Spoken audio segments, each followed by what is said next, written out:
Narito na ang programang Usapang Pangkapayapaan, Usapang Pangkaunlaran. Audio Jungle.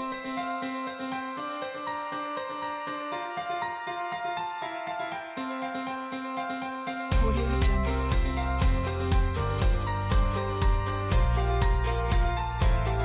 Audio Jungle.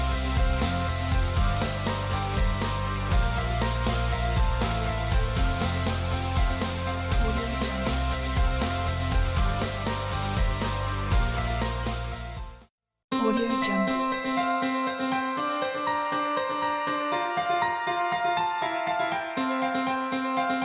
Audio Jungle. Audio Jungle.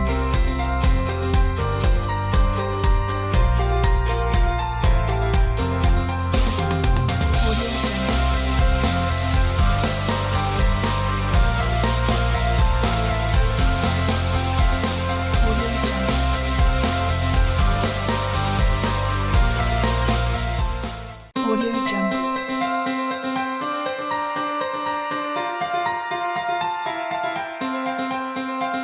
Audio Jungle.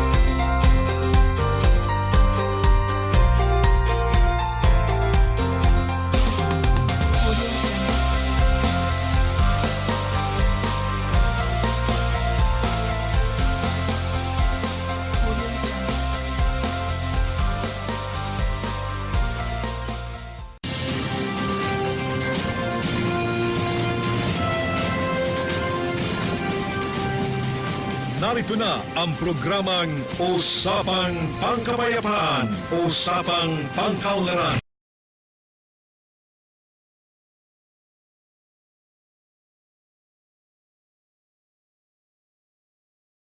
Ladies and gentlemen, the session of this honorable body is about to commence. Everybody will please rise. As the elected Vice Mayor and Presiding Officer, this fifth regular special session is now called to order. Roll call, please, Mr. Secretary. The honorable members of the Sangguniang Panlunsod, Honorable Kathleen C. Briones, Honorable Mark Aris Pilwansing, Honorable Maria Concepcion R. Hernandez Veloso, Honorable Aris Manuel D. Mendoza, Honorable Joel D. Pua, Honorable Raul A. Monte Alto, Honorable Pasita Sliviste, Honorable Yunilio A. Katipon, Honorable Donato Olinato, Honorable Donato R. Monfero, and the Honorable Presiding Officer, Honorable Eric B. Africa. Do we have a quorum? We have a quorum. May we request the Honorable Mark Aris Luansing for our invocation. Let us put ourselves in the most holy presence of God. In the name of the Father, the Son, the Holy Spirit. Amen. Dear Lord, thank you for fresh grace and a week full of promise. Lead me in your ways and fill my heart with your love and joy. Help me see others as you see them. Guide every decision, response, effort, and conversation I have for your glory. Amen. In the name of the Father, the Son, the Holy Spirit. Amen. May we likewise request the Honorable Luansing to lead the singing of the national anthem. Ilagay po natin ang ating kanang kamay sa ating pong kaliwang dibdib at sabay-sabay po nating awitin ang pambansang awit ng Pilipinas.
Reading of the minutes of the previous session and approval of the same. The Honorable Linatok is recognized. Mr. Chair, provided that we all have a copy of the previous minutes, the minutes of the previous session, may I request that we dispense reading and the same be considered as approved. Any second to the motion? Seconded by the Honorable Katipon and Lebiste Mendoza. Discussion. Objection. The chair hears none. The motion duly seconded is hereby approved. Proposed ordinances and resolutions for second reading. Considering that the chairman of the Committee on Reclassification, Councilor Joel Pua, is not present, we will proceed to item number 3. Number 4. The Honorable Katipon is recognized. So, ang lahat naman ho ay may kopya ng committee report ng Barangay 2015-001 at saka ho committee report ng Barangay 2015-002.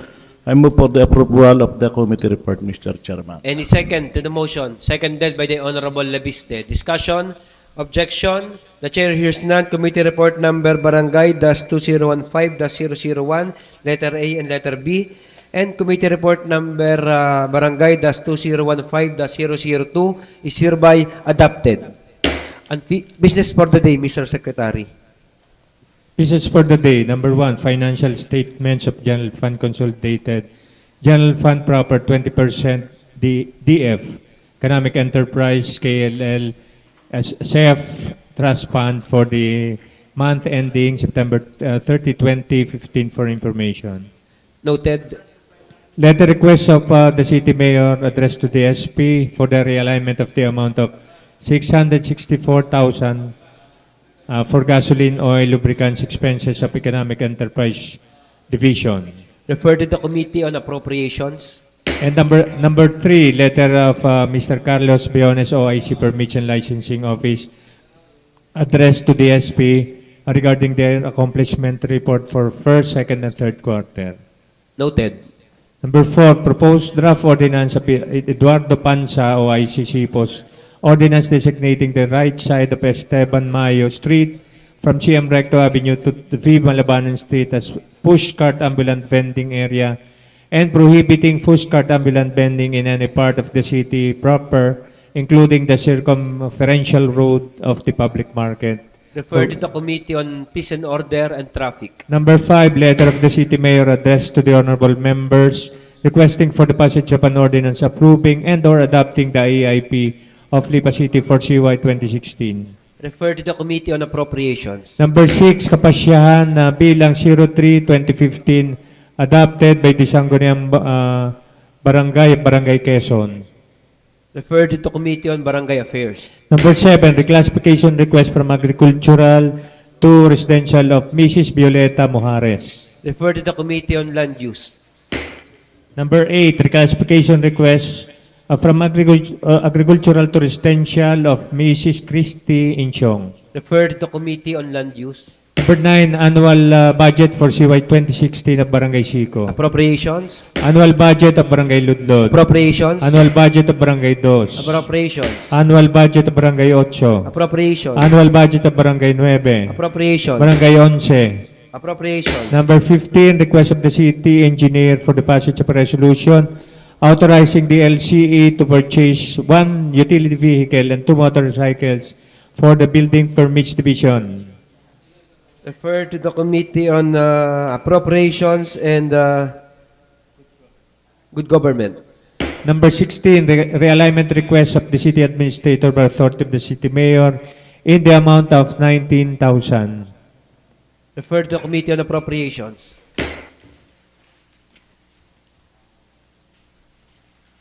Number 17, realignment request of the city mayor in the amount of 74,000.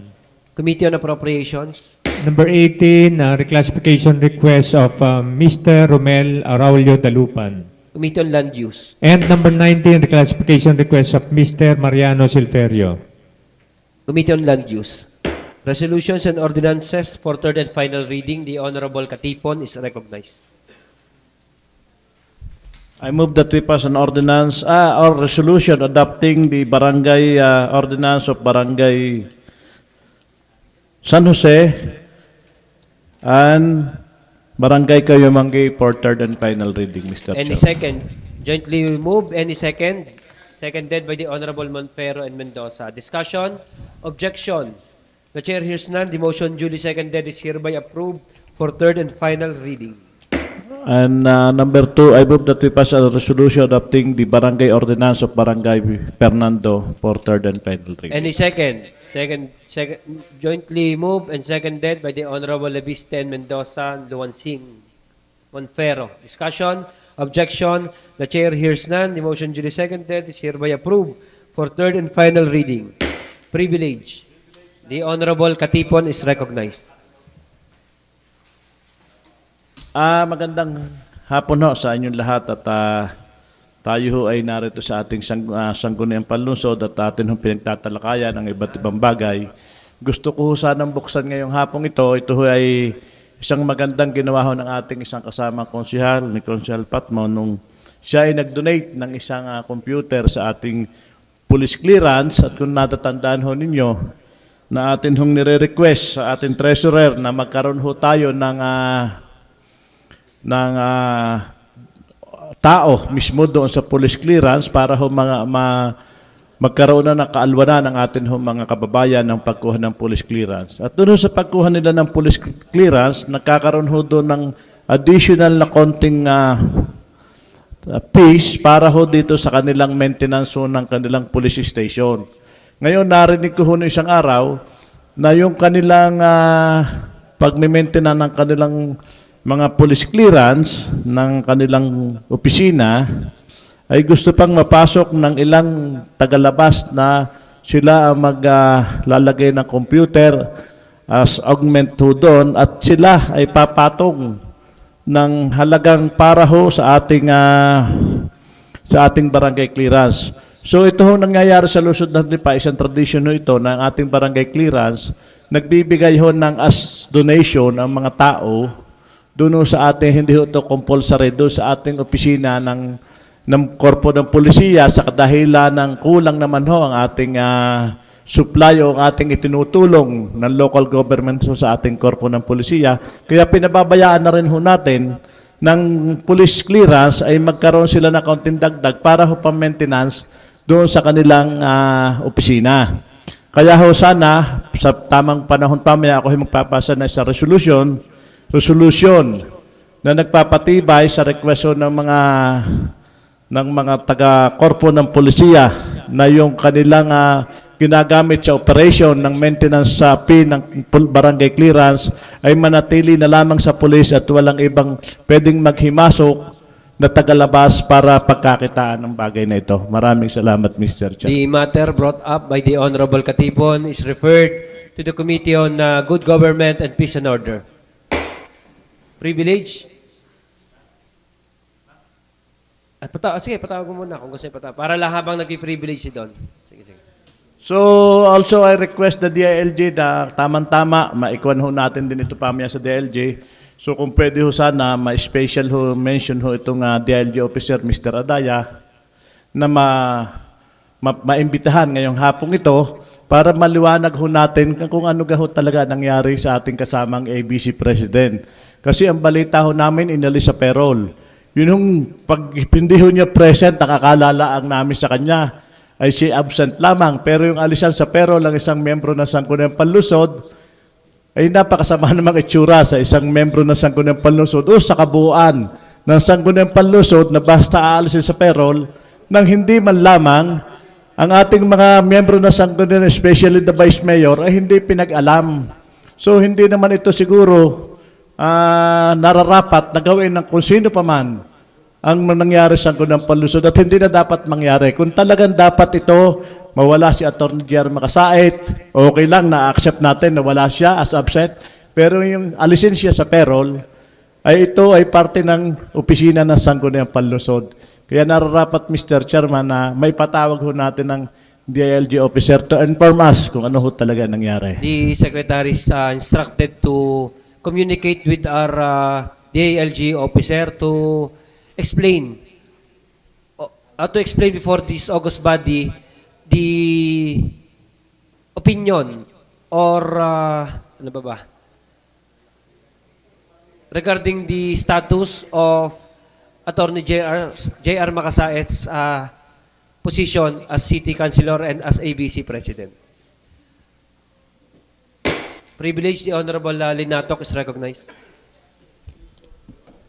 Mr. Chair, ang pagtindig po natin sa hapong ito ay may kinalaman sa posting ng COMELEC noong October 25 ng sinasabing hindi nag-file ng statement of contributions and expenditures pagkatapos po ng ilang ulit sa COMELEC after election since 2007.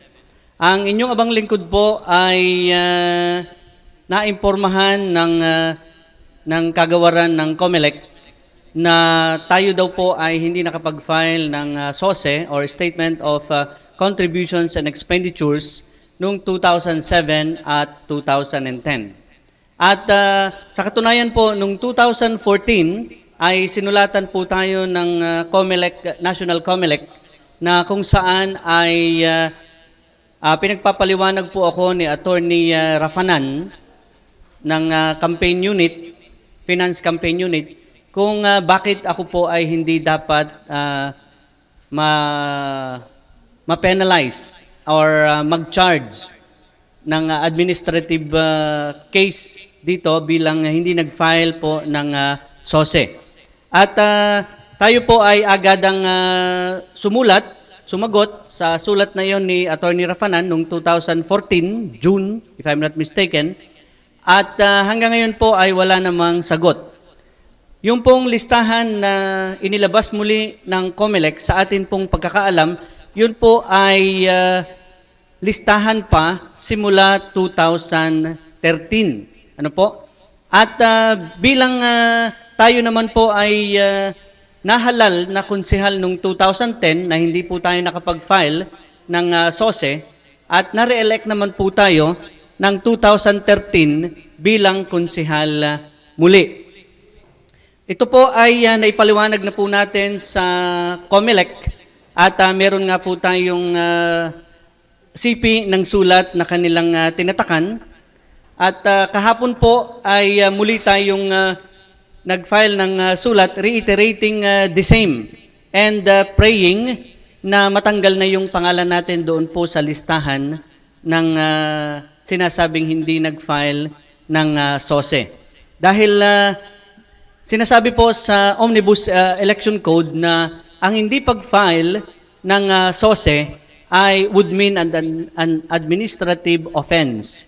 So for the first time, tayo po ay ipe-penalize at sa second time ay baka ma-filean ng administrative case. And in my case, wala pa po ng kopya ang National COMELEC Office sa Intramuros ng charge filed against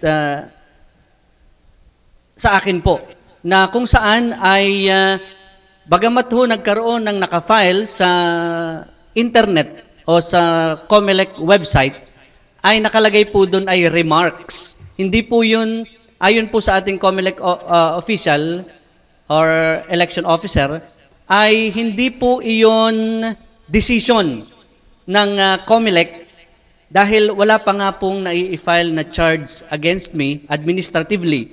Dahil po ang hindi pag-file ng SOSE ay an administrative case. At ito naman po ay tayo ay nagtanong na sa maraming abogado simula po noong 2014 na tayo nga po ay sinulatan ng COMELEC at muli natin po itong ipinaliwanag sa COMELEC at ang sa ating pong pati ang ombudsman po ay may paliwanag po dito. Ito po ay yung Doctrine of Condonation or the Aguinaldo Doctrine. Na ito pong Aguinaldo Doctrine, sinasabi po na saglit mo.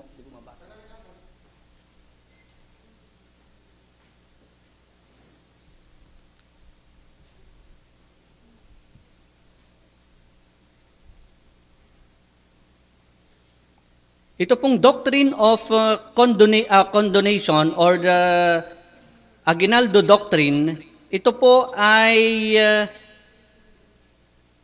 sinasabi.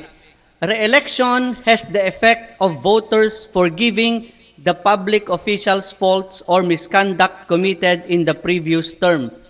Thus, re-election extinguishes the administrative liability of the public official. Ito po ay decided case kay Aguinaldo versus Santos in 1992 by the Supreme Court. At sinasabi po dito na the doctrine does not apply to public official reappointed to his position because appointment does not explain the sovereign will of the people. Election or re-election expresses the sovereign will of the people. It is under the principle of vox populi est suprema lex. The re-election of a public official supersedes a pending administrative case. And in my case, wala pa rin naman pong nai-file na administrative case. Ang nakalagay lamang po doon sa pinost ng COMELEC ay remarks for disqualification. But before po tayo ma-disqualify, meron po itong sinasabing procedure. Ano po? At yun ay pa-filean po tayo ng case ng COMELEC, and in my case, wala naman pong pinafile sa atin. Dahil naniniwala po tayo na tayo ay absuelto na sa kasong ito na hindi tayo nakapag-file ng SOSE ng 2 ulit sapagkat naniniwala po tayo sa boses ng ating mga mamamayan dito sa lungsod ng Lipa. Ito po ay aking sinasabi lamang para sa kalinawan ng marami na tayo po ay hindi disqualified.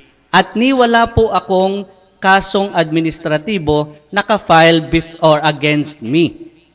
Ito pa po ang sinasabi. The doctrine applies if the case against the official was already pending when he filed his certificate of candidacy for his re-election bid. Ito po ay Supreme Court ruling din. The doctrine applies even if the administrative complaint against the public official for acts committed during his first term was filed only a year after he was re-elected. Ito po ay another Supreme Court ruling.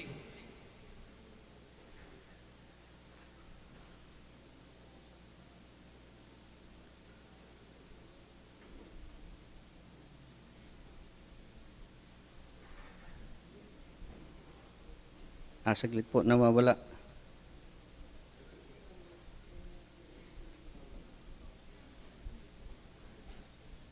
Okay, ito po ay sinasabi din dito. Suffice it to state that the doctrine of condonation as enunciated in several Supreme Court decisions is explicit that re-election to office operates as condonation of the officer's previous misconduct to the extent of cutting off the right to remove him therefore. Thus, re-election of a public official renders the administrative case filed against the public official concerned moot and academic. So sa kaso po natin, unang-una, wala pa pong nakafile na kaso. Kung tayo ho ay ma-filean ng administrative case, it will become moot and academic dahil yung kaso po na maaaring maging administratibo sa atin ay nangyari noong 2007 at 2010. Ito po ay pagpa-file lamang po. Nililinaw ko po sa ating mga kababayan dahil ang kumakalat po, ako daw po ay hindi nagbabayad sa COMELEC. Wala pong dapat bayaran. Hindi po nababayaran ang COMELEC. Ano po? Hindi po nababayaran ang COMELEC. At yun din pong mga balita na nag-text sa akin, hindi daw po ako nag-file ng tamang SALN. Ano po? Hindi po SALN ang pinag-uusapan dito. Ito po ay Statement of Contributions and Expenditures lamang. SOSE po ito. Ito po yung nagastos sa panahon ng kampanyahan, Mr. Presiding Officer, na kung saan ay ito naman po ay na-address natin kaagad nung tayo po ay hingan ng paliwanag ng ating campaign finance campaign ng unit ng COMELEC National po. At even the Ombudsman the Ombudsman dated March 9, 2012, the Office of the Ombudsman opined that the doctrine applies only to re-election. Yan po ay galing po sa ating Ombudsman Conchita Carpio Morales. Para po sa kanya, for condonation to apply, re-election should be to the same position for misconduct committed during a prior term. So sa kaso po natin, at ito po ay galing na rin sa opinion ng ating ombudsman, ay once we are re-elected, ay condoned na po ang anumang administrative case. Kung hindi pa man po na-i-file yung sa inyong abang lingkod, it is already moot and academic. Ito po para sa kalinawan lang ng ating mga kababayan na nagkakaroon po siguro ng kalituhan dahil meron pong ilan na ang pagkaintindi tayo daw po ay disqualified na. So hindi po tayo disqualified sa puntong ito at kagaya po ng akin nabanggit na doctrine of condonation, maaaring hindi na rin po tayo ma-filean ng kaso. Pero meron po tayong obligasyon sa COMELEC na penalty dahil po hindi tayo nakapag-file. Ako naman po ay meron na pong ginagawang proper coordination hinggil sa penalty. Ano ito ay in the form of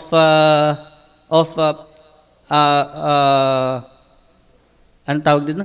Ito po ay anong tawag doon na secretary? Penalty ba yun? Yung penalty ko.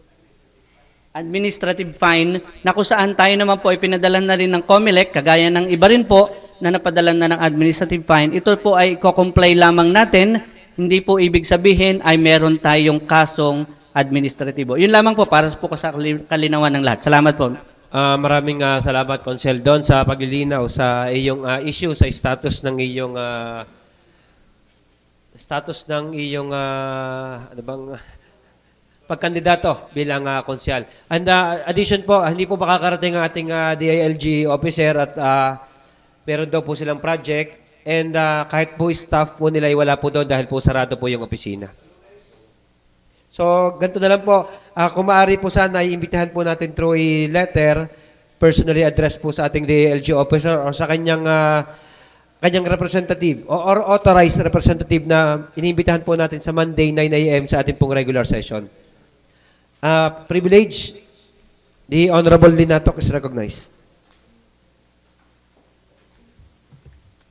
Mr. Chair, sa kadahilanan po na ang ating libro ay malapit ng magsara, ay may mga pondo po upang mas mapakinabangan ng ating mga kababayan ay mailipat po natin sa mga tamang account. Kagaya po halimbawa ng halagang 25,000 pesos galing po sa Mass College Scholarship na ito naman po ay nagkaroon ng mga duplication yung ibang mga recipients na ito ay mapakinabangan at mapabigay sa ating mga barangay na mapalagay po sa Barangay Development Assistance Program ang halagang 25,000 pesos.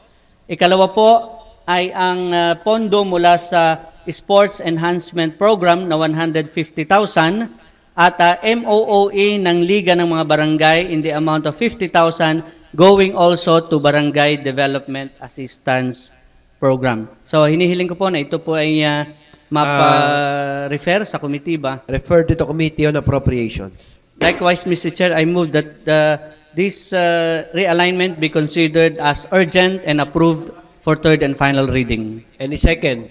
Seconded by the Honorable Monte Alto and Monfero. Discussion? Objection? The Chair hears none. The motion duly seconded is hereby approved for third and final reading. Mr. Chair, for urgency, Mr. Chair, kung pwede po, or privilege pa. I'm declaring a 1-minute recess. Session resume. The Honorable Linatok is recognized. Mr. Chair, I move that we consider items number 9, 10, 11, 12, 13, and 14 under the business for the day as urgent and Any second for urgency? Seconded. Discussion? Objection? Hearing none. All items mentioned by the Honorable Linatok is hereby declared as urgent. likewise, Mr. Presiding Officer, I move that we pass a resolution concurring the annual budgets of the following barangay for third and final reading: Barangay 5, Ludlod, Barangay 2, 8, 9, and 11 for third and final reading, Mr. Any Chair. second? Jointly moved and seconded. Unanimously seconded. Discussion? Objection? The chair hears none. The motion duly seconded is hereby approved for third and final reading. Likewise, Mr. Presiding Officer, I move that we consider item number 2 of the business for the day regarding the realignment of the total amount of 640,000 pesos to augment insufficient fund for gasoline, oil, and lubricants expenses of Economic Enterprise Division, ito po sa palengke, and various accounts under the maintenance and other operating expenses of the City Mayor's Office as urgent, Mr. Chair. Seconded by the Honorable Linatok. Katipon, discussion, objection, the chair hears none. The motion duly seconded is hereby approved for third and final reading. Ano pa? Mr. Chair, I also move that we consider items number 15, 16, and 17 as urgent under the business for the day, Mr. Chair. Referred to the Committee on APRO. Any second for urgency? Seconded, discussion, objection, the chair hears none. Item number 15, 16, and 17 is hereby declared as urgent. Mr. Chair, I move that we pass a resolution authorizing the local chief executive to purchase 1 utility vehicle and 2 motorcycles for the building permits division of the Office of the City Engineer for third and final reading, Mr. Chair.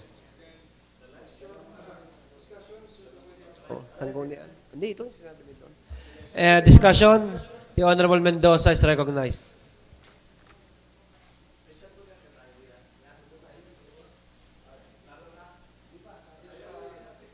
Sir Presiding Officer, sa atin pong proponent ho, gusto ko lamang po sanang tanungin kung ilan na po ang sasakyan ng atin pong Building Permits Division.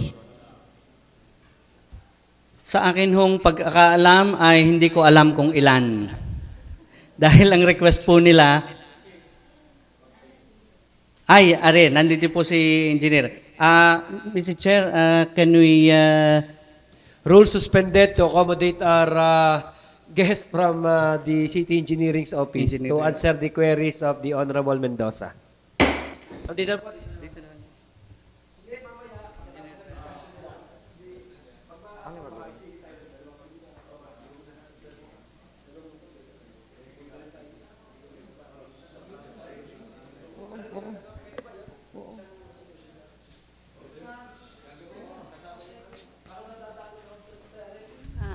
Sir, magandang hapon po. Magandang umaga po. Ay, hapon pula.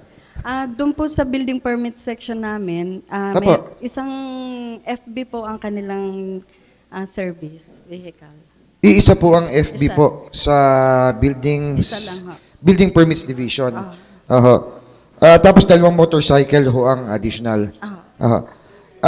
Wala na po bang ibang sasakyan na ginagamit doon except for the vehicle that you mentioned?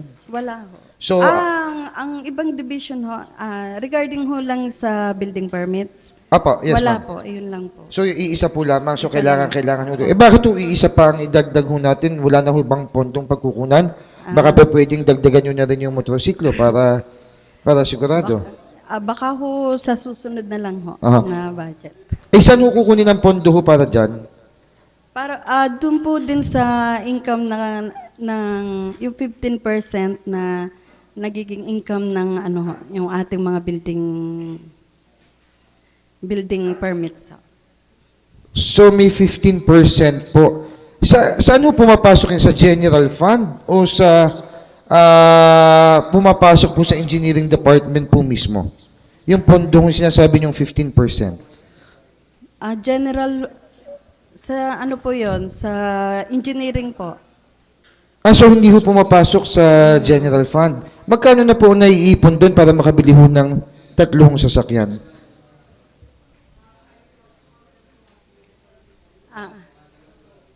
Kasi baka ho mamaya mag-issue ho kami maggumawa po tayo dito ng ordinansa, pinoproteksyonan po natin kayo. Baka ho mamaya, kami naman po ang sumabit po pag kami po gumawa ng ordinansa na hindi po natin siguradong pagkukunan ng ating pondo. Ganito na lang po, sir. Bali po, doon na lang po ako sa kung ilan ang vehicle na nando, na service vehicle na available sila. Yung iba po ay sa ano na lang po, sa hepe na lang po ng building permit sasagot. Kasi gusto ho naming maaprubahan kagad ito at gusto ho naming matulungan kayo. Hindi Ang po. problema naman ho, baka ho naman mamaya maggumawa ho kami ng ordinansa dito. Wala naman po pala tayong clear na kung saan ho natin kukunan ang ating pong pondo. At yan naman po ipinapasok na nga ho ng ating kasama na si Konsehal Don Lenato. Ano ho? Pero, baka ho pa pwedeng, Mr. Presiding Officer, baka ho pa pwedeng natin i-resume ang ating session at itanungin ko na lamang po si Konsehal Don kasi kung hindi po natin clear ang ating pong pagkukunan ng pondo, ay baka ho sakaling si Konsehal Don ay nalalaman po kung saan kukunin ang ating pondo. Thank you po, Engineer. So what is clear ay iisa po yung kanilang existing na sasakyan and kailangan po nilang additional. So ang question na lang po ni Consel Don and ni Consel Bibong, if kakayanin, kung pwede po sagutin ni Consel Don na yung pagkukuhanan na lang po ng pondo. Consel Don, kung alam po ninyo kung saan kukuhanin.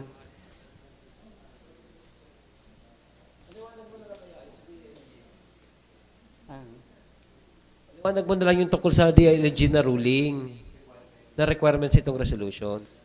So ito po ay requirement para sa ng DILG para magkaroon tayo, para makabili po ng additional na utility vehicle at 2 motorcycle ang building permits division. Although ito po ay meron nakalaang may pagkukunang pondo, hindi naman po ito hihingin sa atin kung walang pagkukunang pondo. Siguro po yung pinaka-safe na dito is to any available legal fund subject to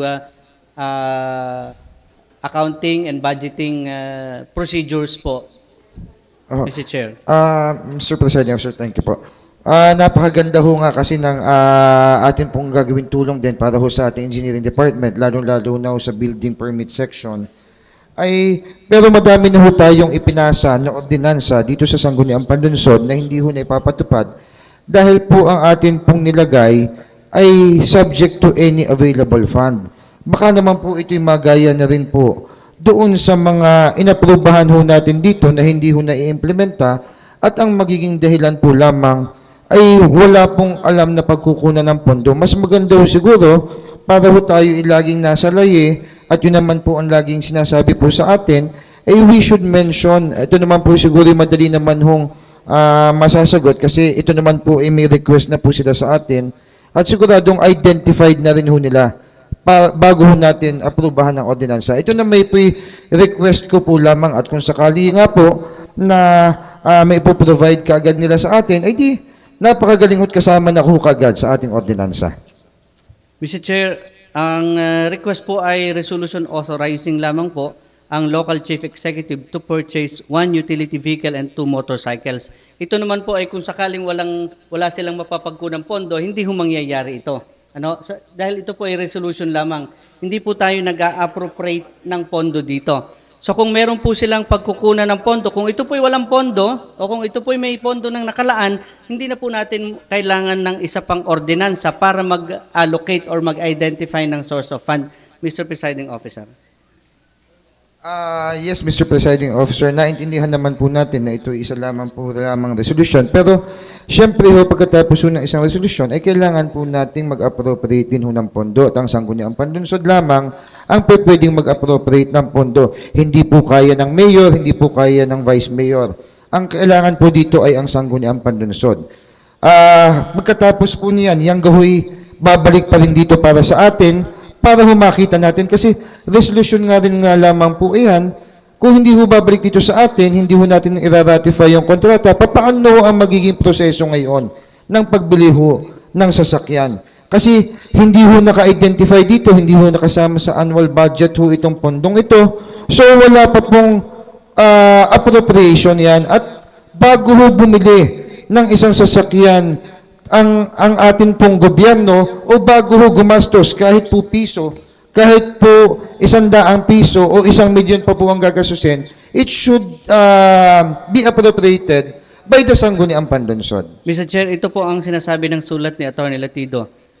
The fund for such will be sourced from the 15% out of the 20% fund generated from building permit fees and other charges under the National Building Code of the Philippines or Presidential Decree 1096 and duly prescribed in the DILG Memorandum Circular Number 2014-153 December 12, dated December 12, 2014 and 155 dated December 17, 2014 and pursuant to its amendment MC number Memorandum Circular Number 2015-2 dated May 11, 2015, Mr. Chair. So meron po tayo ngayong identified na pagkukunan ng pondo. Ang siguro naman ho yung aking tanong na kasunod, magkano ho yung pondo hong naandiyan para naman ho malaman natin na eksakto ho yung pondong yan. O baka naman po madami pa rin hong natitira dyan sa pondong yan na hindi naman ho pinaglalaanan.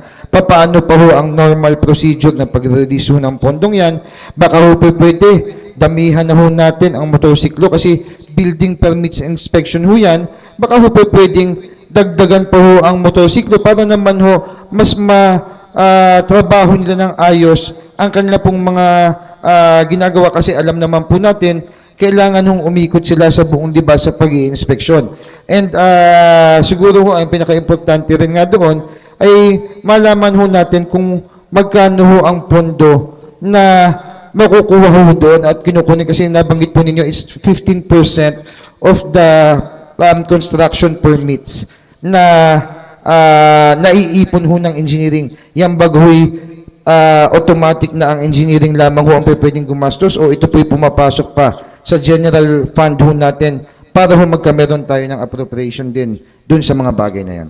Ito po ang nakalagay na halaga nung bibilin pong XUV na Crosswind. Ang halaga po ay 1,075,000 at yung dalawang Honda TMX 110 ay 93,800. Yun po ang nakalagay sa work program for the utilization of the 15% trust fund of the Office of the Building Official, Mr. Chair.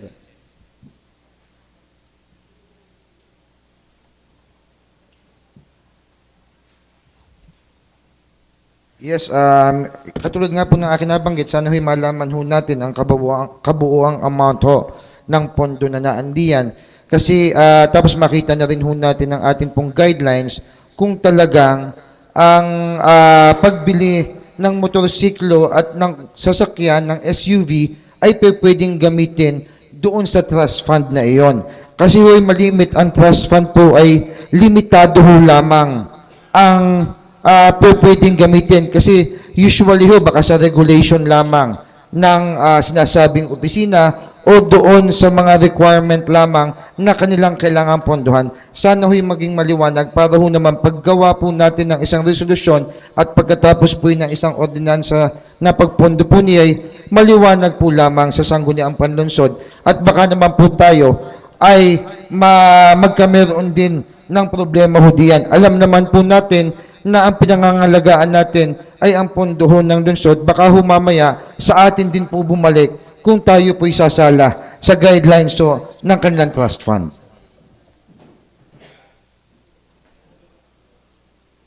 Mr. Presiding Officer, ito po ang malinaw na nakasaad sa preparatory statement galing po sa Joint Memorandum Circular Number 001 dated July 4, 2013 from the Department of Public Works and Highways, the Department of Interior and Local Government, na ito po ipirmado ng dating Secretary Mar Rojas. Sinasabi po dito, 20% of this income after tabulation of total amount was requested by the DPWH Secretary from the Department of Budget and Management, DBM, as part of the yearly budget allocation for DPWH, wherein 15% thereof was allotted to the concerned building official to defray operating expenses such as purchase of equipment, supplies, and materials, travels, obligation, and other incidental expenses, and payment of prior year obligation not adequately funded. So ito po ay napakahaba po ng sinasaad sa Joint Memorandum Circular na ito at nakita lamang po natin na ito ay under ng 15% na inaalaw po ng pag-purchase ng mga sinasabing request ng ating City Engineer's Office. Last question, Mr. Presiding Officer. Kasi ho, narinig ko po na may mga minention ho, kahit may mga sinite kayo dyan, hindi ko ho narinig ang pag-purchase ng motor vehicle. So, baka naman ho, pwedeng liwanagin ho lamang kasi wala hong na-mention kayo na purchase of motor vehicle. That's my last question, Mr. Presiding Officer. So siguro po kung walang hindi ko po maintindihan kung alin dito yung saan po pwedeng pumasok at bakit nila ito na-request. Ito naman po ay hindi mangyayaring ni-request nila. Ano po, ito naman po yung resolution lamang natin authorizing the city mayor. Ano ho?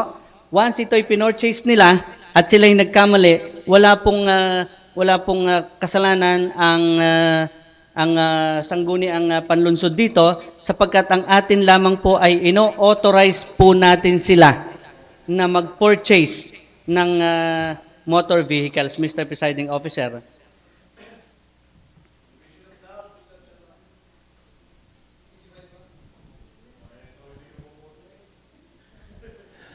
I'm declaring a 1-minute recess. Session resume. Kindly reiterate your motion.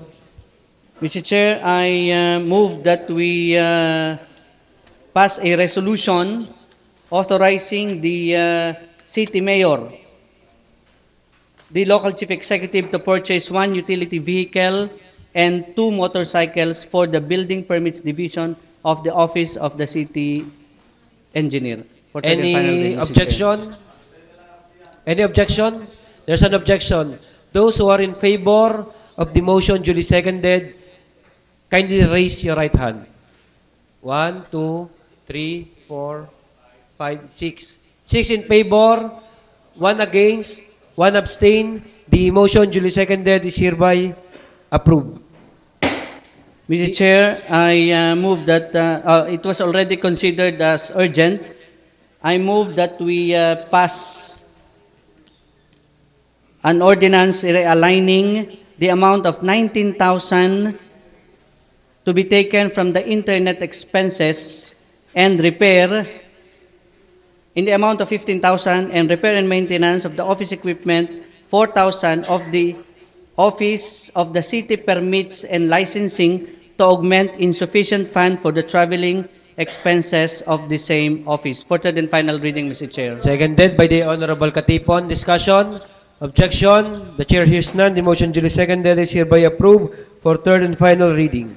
Mr. Chair, I move that we pass an ordinance realigning the amount of 74,000 to be taken from telephone expense of the City Social Welfare and Development Office to augment insufficient fund for gasoline, oil, and lubricants expense of the same office. For third and final reading. Any second?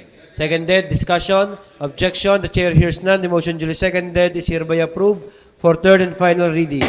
The Honorable Katipon is recognized. Meron pa? Meron pa? The Honorable Linatok is recognized. Mr. Chair, ito pong mga na ka-refer sa Committee on Appropriation dated from October 9 to October 19 ay akin pong nire-request na to be considered as urgent. Number 1 po ay the letter request of the City Mayor to the honorable members of the Sangguniang Panlunsod through Vice Mayor for the realignment of the total amount of 3,395,400 pesos to augment the salaries and wages of part-time teachers under the personal services account of the Kolehiyo ng Lunsod ng Lipa to be taken from the savings on personal services of the same office. For urgency, Mr. Chair. Seconded by the Honorable Katipon, Leviste, and Monferro. Discussion? Objection? The chair hears none. The motion duly seconded is hereby approved. Mr. Chair, I move that we pass an ordinance realigning the amount of 3,995,400 395,400 pesos to augment the salaries and wages of part-time teachers under the personal services account of Colegio ng Lungsod ng Lipa to be taken from the savings on personal services of the same office. For third and final reading, Mr. Chair. Any second? For third, seconded by the Honorable Puwa. Discussion, objection. The chair hears none. The motion duly seconded is hereby approved for third and final reading. Mr. Chair, another for urgency is the letter request of the City Mayor through the honorable members of the Sanggunian, through Vice Mayor Eric Africa, for the realignment of the amount of 137,000 pesos to be taken from the repairs and maintenance of the agricultural machineries of the City Agriculturist Office to be made available to gasoline, oil, and lubricant expenses in the amount of 120,000 and other supplies expenses 17,000 of the same office, Mr. Chair. Any second? Seconded by the Honorable... Any second? Seconded by the Honorable Lufero. Discussion, the Honorable Mendoza is recognized. Urgency. Objection, hearing none, the motion duly seconded is hereby approved. I move that the same be considered for third and final reading, Mr. Any Chair. second? Seconded by the Honorable Monte Alto. Discussion, the Honorable Mendoza is recognized. Yes, Mr. Presiding Officer. Yun po ay mapupunta po sa gasoline expense po ng ating pong City Agricultural Office. Yes, Mr. President. Kasi po November na po ngayon, mauubos pa ho kaya nila yung 167,000. Yang gaho ay ilan ang sasakyan ng ating City Agriculture? Wala pong nakasulat dito. Ang request lamang po nila ay realignment. So kung mauubos po nila ito o hindi ay nasa sa kanila na po 'yon. Ano po? Ang request lamang po Mr. nila Presiding Officer. ay realignment, Mr. Chair. Yes, Mr. Presiding Officer. Kailangan naman ho siguro natin pangangalagaan ang pondo ho ng LIPA.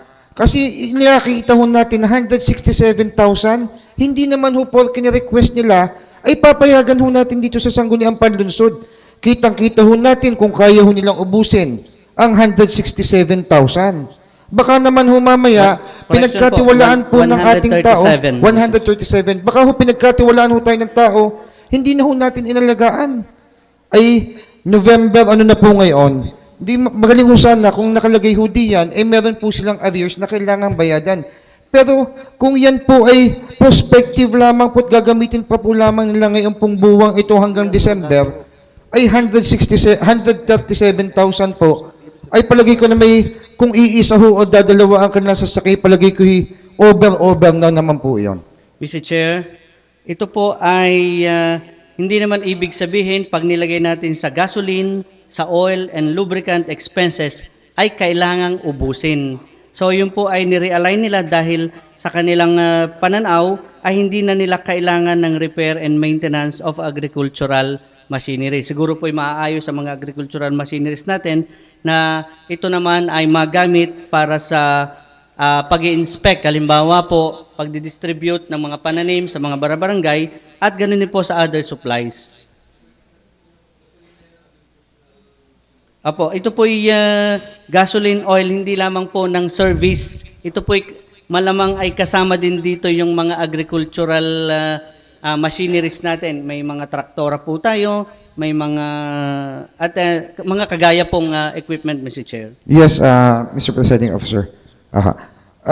Kasi ho, kung 137,000 ho kasi at i-divide nga lamang po sa 2 buwan kung wala po silang mga pinanggagalingan at sabi nga po ninyo, ay yan naman ay ilalagay doon sa mga agricultural equipment natin or mga gumagana nating mga tractors at mga kung ano-ano pang equipment para sa agriculture. Sana ma-compare natin kung magkano talaga ang budget nila for the whole year.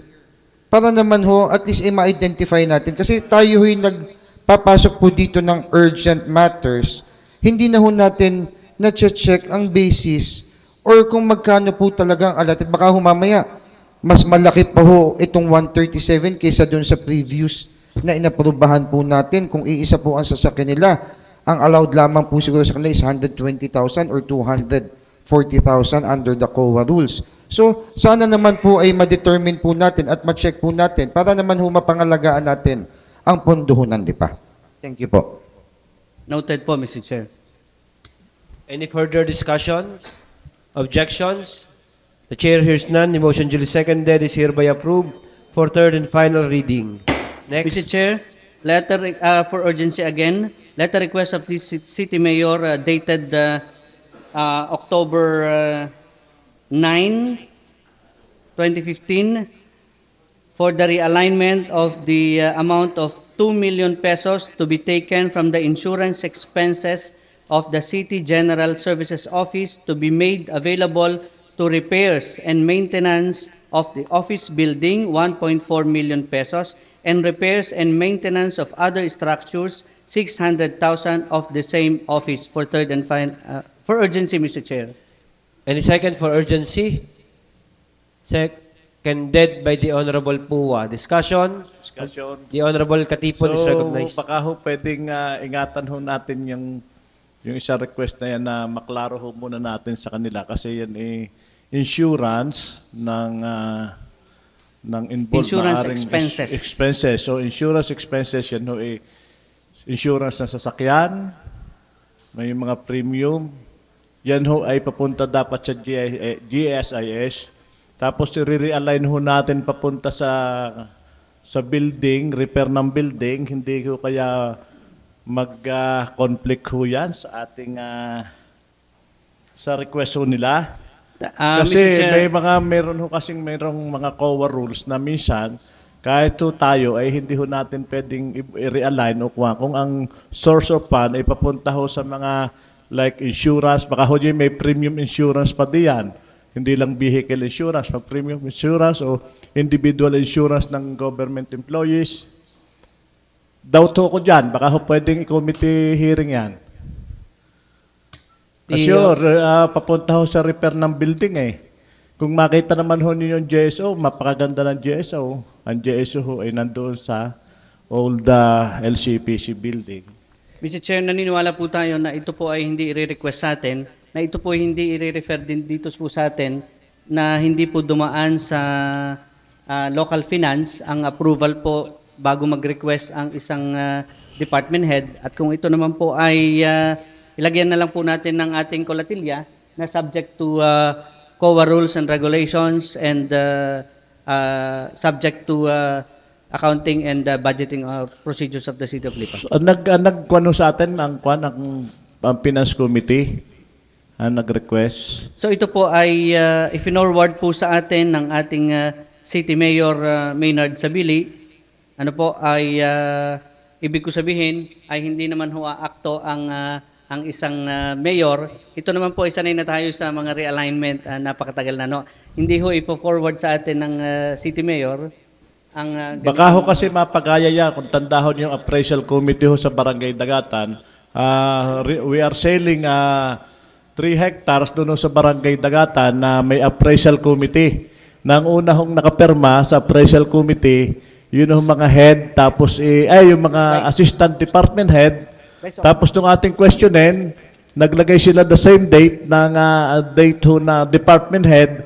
Kasi yung doubt ko din yun ho kasi ilan nating department head, especially the members of the Finance Committee, was suspended for 2 months or 3 months, pakiwari ko, baka ang signatories niyan, hindi rin authorized sa Finance Committee nung i-endorse ho dito yan. Especially, the General Services Officer is also suspended on that time, Mr. Chairman. Mr. Chair, ang nag-request po sa atin at pumirma nito ay ang City Mayor po ng Lipa.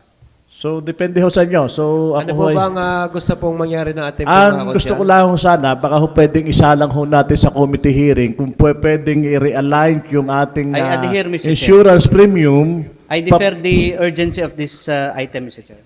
Okay. Okay po, so magkakandak po ng committee hearing ang chairman po ng Committee on Appropriations. Next, Mr. Chair, last request. The Last letter request of the City Mayor addressed to the honorable members of the Sanggunian for the passage of an ordinance approving the City Development Council Executive Committee Resolution Number 02, Series of 2015 regarding the realignment of the amount of 7,900,000 for the appropriation of various infrastructure projects under the 20% Development Fund for the calendar year 2015. For urgency, Mr. Chair. Any second? I'm declaring a 1-minute recess. Mr. Chair, the resolution approving the realignment of the amount of 7,900,000 pesos from the appropriation of various infrastructure projects under the 20% Development Fund is itemized as follows. The various projects are programmed and funded under the 20% Development Fund for 2015 such as, ito po yung panggagalingan na i-realign. Roads, highways, and bridges, 51.60. Other structures, 3,395,294.58. Electrification, power, and energy structure, 4 million. Artesian wells, reservoir, pumping station, and conduits, 500,653.82. Concreting of alternate road, 4,000 in the total amount of 7.9 million. Going to the above mentioned will be made the above mentioned projects will be made available to finance the hereunder listed projects. Improvement of drainage system at Barangay Tres, Lipa City, 1 million. Improvement of drainage system at Barangay Quezon, Lipa City, 1 million. Improvement of drainage system at Barangay Sabang, 1 million. Construction of drainage system at Barangay Sais, 1 million. Construction of drainage system at Barangay San Sebastian, 1 million. Construction of drainage system at Barangay Halang, 1 million. Concreting of road at Barangay Marawoy, 900,000. Construction of pathwalk cover at Barangay Mataas na Lupa, 500,000. Improvement of road at Barangay Bulaklakan, 500,000, totaling to 7,900,000, Mr. Presiding Officer. I second the motion. Objection. The chair hears none. The motion duly seconded is hereby approved for third and final reading. Thank you po. Mr. Chairman, please consider this also as urgent. I move that we pass a resolution authorizing the Vice Mayor to purchase two motorcycle for the use of the Sangguniang Palusod. Any refer to the Committee on Appropriations. With the permission of the Chairman, ikaw na po. I authorize the Honorable Nilo Katipon, Mr. Chair. I move that we pass a resolution authorizing the City Vice Mayor to purchase two motorcycle for the use of the Sangguniang Palusod personnel. Seconded by the Honorable Leviste, Monte Alto, and Puwa. Discussion? Objection? The chair hears none. The motion duly seconded is hereby approved for third and final reading. Sir, ito yung aking puwan kanina, kailangan lahat ito ng police. Resolution not allowing any private individual or group to interfere with the issuance of police clearance in the city of Lipa, especially in the office of the headquarters of Lipa, Port Second. Seconded. Discussion? Objection? The chair hears none. The motion duly seconded is hereby approved for third and final reading. Last, Mr. Chairman, with the permission of the Chairman of Appropriation, ito ho yung mga pondo ko na hindi ho natin ho nagamit o ginamit. 3 taon ho tayong hindi gumamit na 1.5 million. So, ito ho, printing from the Office of the Sangguniang, 212,000. Nautangan ako ni Consiel Raul dito ng 18, dapat ito 30. Printing, 325,000. Repair motor vehicle, 250,000. Saka ho yung other MOS sa Liga at BIDAP ho na 375,000. Dapat ito yung pang-scholar ko. Hindi na rin ho natin na bigay sa mga scholar sa kadahilan ng malalim ho yata. Ay ito ho, akin ho nire-revert papunta sa capital outlay ng Sangguniang Palusod, Mr. Chairman. Refer to the Committee on Appropriations. With the permission of the Chairman of Committee on Appropriation, I move that we pass an ordinance. Before I'm declaring a 1-minute recess. Session resume. Refer to the Committee on Appropriations. Last, with the permission of the Chairman of Committee on Land Use, may I request the Chairman of Land Use to urgent this matter. This is a friend of mine. Item number 19, Mr. Silverio. The Honorable Puwa is recognized. Mr. Chair, I move for the urgency of item number 19.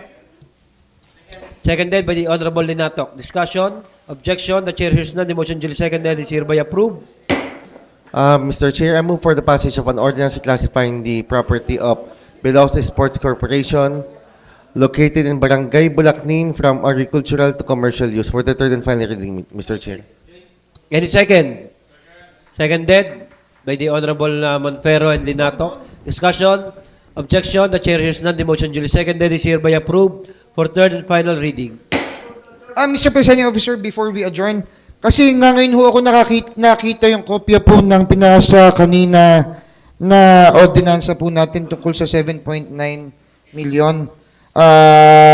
Kasi ito po yung urgent po lamang at nga ngayon ko po nabasa ang kopya. Ang atin pong signatory dito ay si Mr. Gerardo A. America. Hindi po siya nag-sign. Si Honorable Virgilio I. Macasaet Jr., Chairman ng Committee on Appropriation, ABC President, Member CDC EXCOM, and Honorable City Mayor Maynardo Sabili, City Mayor and the CDC EXCOM.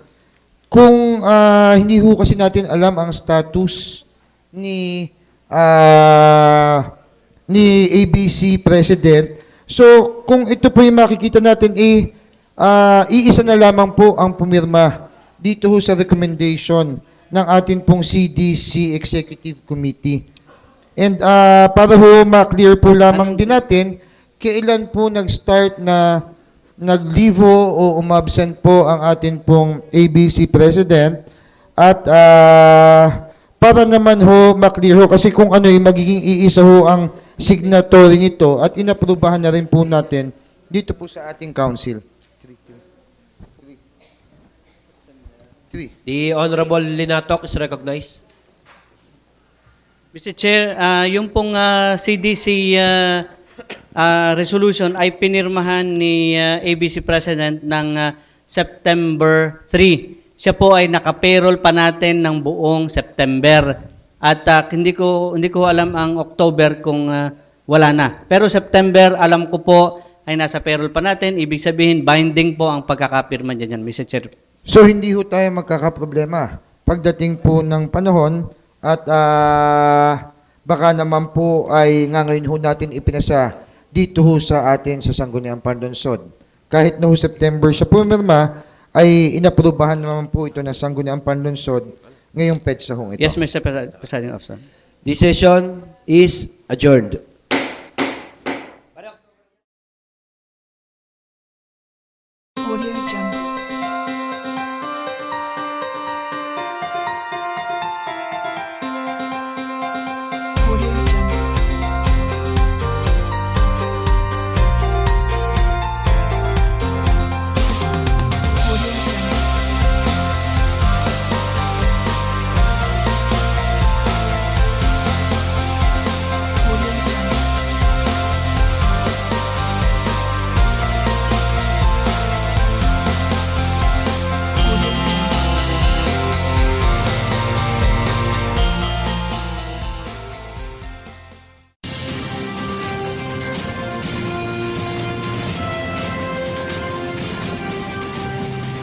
Narito na ang programang Usapang Pangkapayapaan, Usapang Pangkaunlaran.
Narito na ang programang Usapang Pangkapayapaan, Usapang Pangkaunlaran.